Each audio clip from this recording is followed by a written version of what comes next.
السلام عليكم ورحمة الله تعالى وبركاته. أعزائي المشاهدين، قبل أن نعرض عليكم هدف حسام عوار اليوم، لا تنسوا الاشتراك في القناة والإعجاب بالفيديو ليصلكم كل ما هو جديد.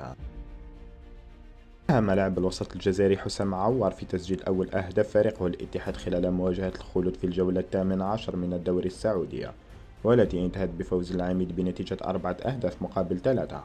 هذا الفوز عزز صدارة الاتحاد للترتيب برصيد 46 نقطة بالتساوي مع نادي الهلال.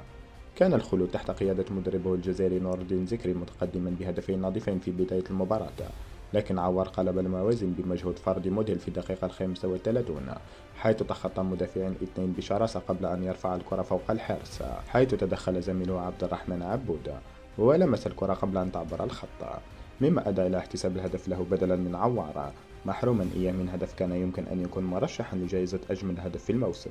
وهنا بدوركم أعزائي المشاهدين، شاركونا الآن بآرائكم في التعليقات، ولا تنسوا الاشتراك في القناة والإعجاب بالفيديو ليصلكم كل ما هو جديد.